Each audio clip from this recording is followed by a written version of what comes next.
Good evening, everyone. I am Paul George, and I am here to present on how TIgerair has, formerly known as Tiger Airways, has navigated through all its challenges and competition to become one of the most prominent low-cost carriers in Southeast Asia.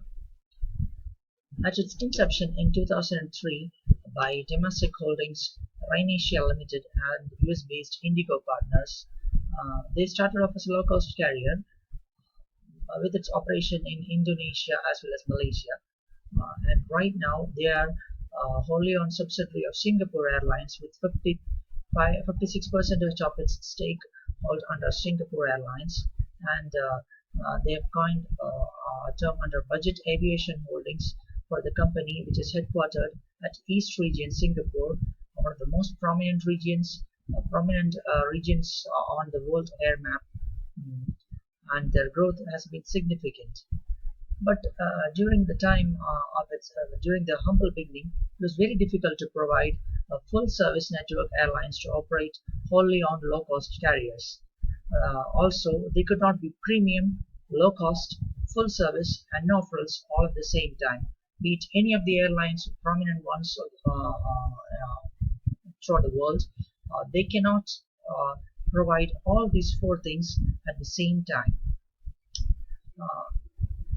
With recorded losses during the initial years, they started their development quite gradually, and it is significant to note that they had the globally lowest cost per available seat per kilometer, that is 6.6 Singapore cents in 2009.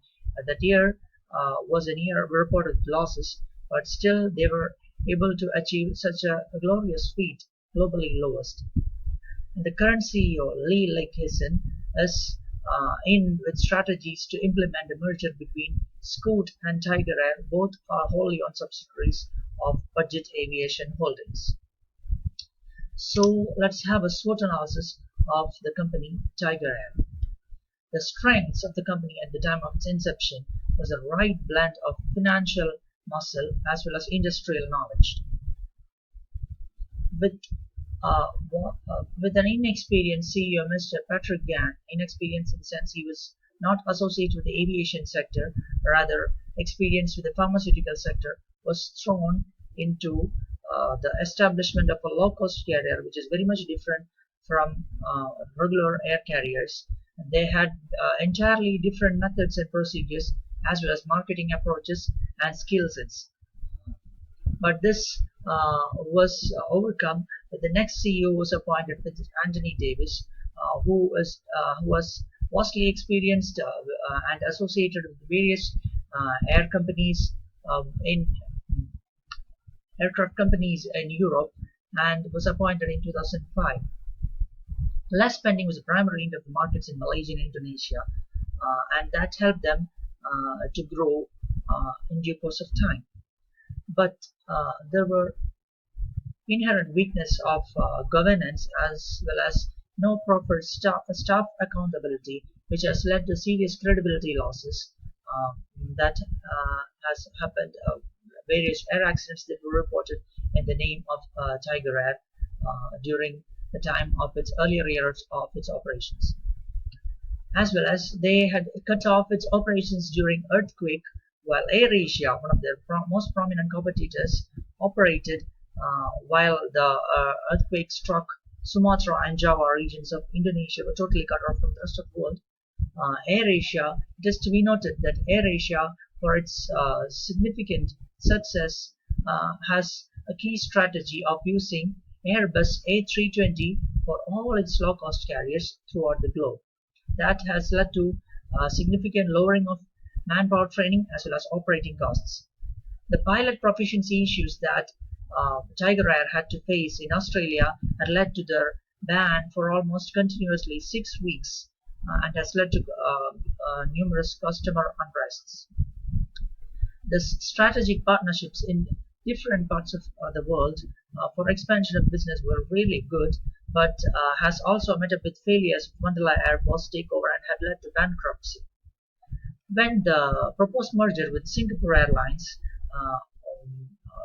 came into picture, they realized the fact that it was better to lose business to a family member than to a stranger. And it is this realization that has led to increased profits being registered. Lion Air was also a big competitor for the low-cost air carriers and was reported less safe for travel, with 39% of the complaints under civil aviation registered against Lion Air, and had faced bans for new permits in 2015. All those were opportunities for TIgerair.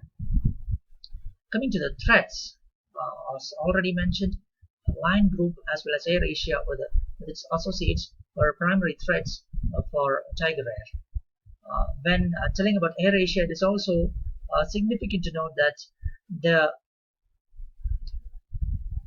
they had lower turnaround time as well as had a low turnaround time of about 25 minutes compared to 60 minutes of their nearest competitor. Also, they had a high aircraft utilization with no fuel service, point-to-point flight mechanism with lean distribution system that had posed serious threats to the growth of TIgerair.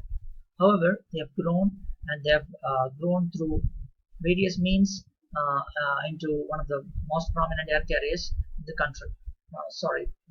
Within Southeast Asia. Coming to value proposition, fundraising that has been source of cash inflows for the company has generated a considerable amount of capital, but failed to provide an assured return as promised.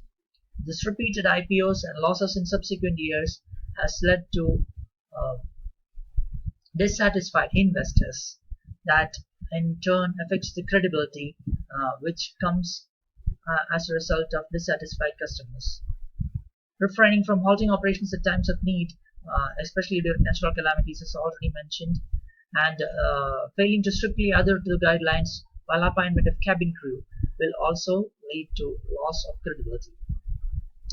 As we always say that we should look into our peers to sustain development and to bring in new ideas for growth.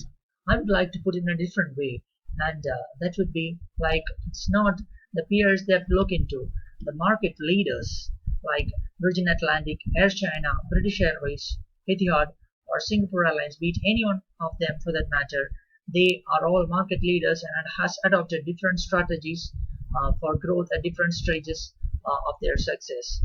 I would like to have a small video on how Emirates has changed the way world flies economy.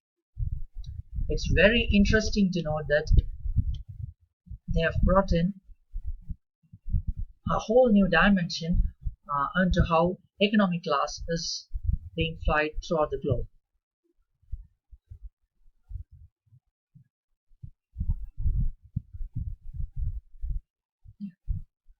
It's a small video. Forget everything you know about economy. Enjoy a 4-course meal, catch up on your favorite box sets and movies from over 2,500 channels, and update your friends with free Wi-Fi, or even phone them. Emirates Economy. Enjoy more.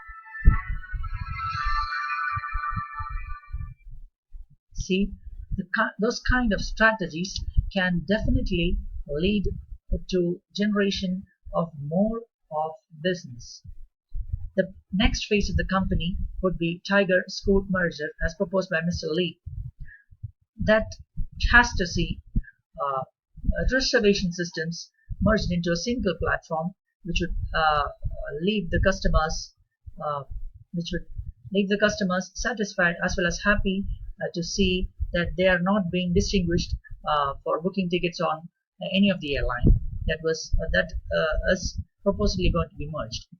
And the next thing is to manage the crew and to raise their standards and boost their morale so that they feel the oneness of working under a single organization. The next thing is to provide a better connectivity that has already been taken care of by various mergers and various partnerships and small acquisitions in different parts of the globe.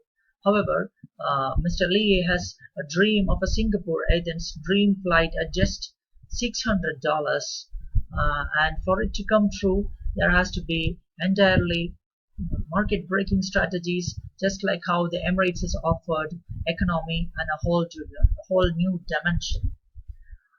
So on that note, I would like to bring an end to the presentations, and hope all of you have enjoyed it. Thank you.